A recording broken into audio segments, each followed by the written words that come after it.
With us is Nick Harvey, spokesperson for Doctors of the World. Thank you for joining us on Sky News this afternoon, Mr. Harvey. Talk to us about these camps that these migrants, refugees, whatever you want to call these people, certainly many of them in dire need. What sort of conditions are they living in? Well, it's no less than a humanitarian emergency right on our doorstep.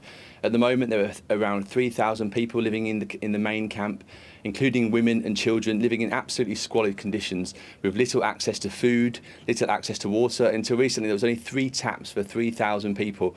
There's 3, 4, sometimes 5 or 6 people crammed into small tents. And this is leading to all sorts of problems, such as health problems, skin problems, breathing problems. We had an outbreak of scabies recently, but also people have not been able to access health care for chronic conditions such as epilepsy, diabetes. It is a real, potentially a catastrophe on our doorstep. Presumably an organisation like yours will not be pointing fingers, but who can offer support? Organisations such as ourselves are offering support, but of course governments should step up to do more and supply more structures, latrines, to prevent toilets, to prevent people suffering the health problems that they're facing. So charities can only do so much. We provide healthcare. The charity I work for, Doctors of the World, we provide some latrines and some access to hygiene kits, but so much more could be done to improve the lives of the people living in absolutely terrible conditions in Calais. And blaming each other, blaming the French or blaming the British is not really the issue. This is not a British or a French problem. It's a global issue, and we're talking right from where the issue begins in despicable, despotic regimes such as Eritrea and Sudan, or war-torn countries such as Syria and Afghanistan, right through to the Mediterranean, right through to Calais. It is a global issue and it needs a global response. When you say more can be done, do you mean by moving these people through these camps much more quickly and resettling them, or perhaps even sending them back from where they came? If ever there was evidence, if you want to find evidence that our immigration system is not working or is broken, then just spend one day in Calais.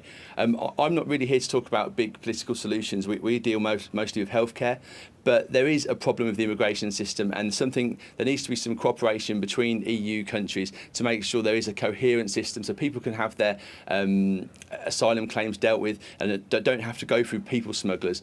For example, when I was in Calais, I met a group of Syrian orphans who were 10 years old, who were living out in the countryside. That they were living in terrible conditions, and considering the UK has only resettled 187 Syrians, we could do more to resettle people as well as to make sure that their claims are heard. And you have centres not just in Calais, of course, do you? You also have them, I believe, in Greece as well. How does what's happening in Greece, or the centre there, compare to what's happening in Calais? Sure, we're seeing similar conditions in Greece. One familiar thread is violence being faced by migrants, both in Greece as well as in Calais. So in Calais, we've recently had vigilante groups going around beating up migrants, and with iron bars, one guy had his face seriously disfigured. We had to take him to hospital. Similar things are happening in Greece. A guy had his ear bitten off. So we're seeing people suffering not only terrible living conditions in both places, but extreme violence and hostility. And this is something which is happening along the whole journey.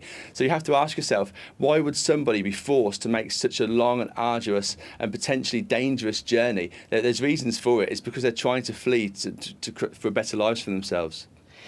They are, and let's not venture into the politics, as you say, because you are representing Doctors of the World. And as far as Doctors of the World is concerned, do they need more financial aid to better help these migrants, refugees, or what else? What else would you benefit from?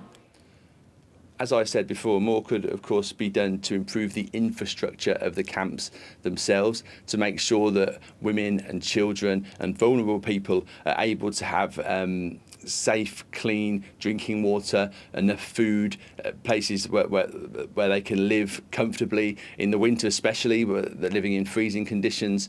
So, of course, there could be much more investment in the camps themselves, because at the moment they're just knocking camps down and they're moving elsewhere, and that's not solving anything.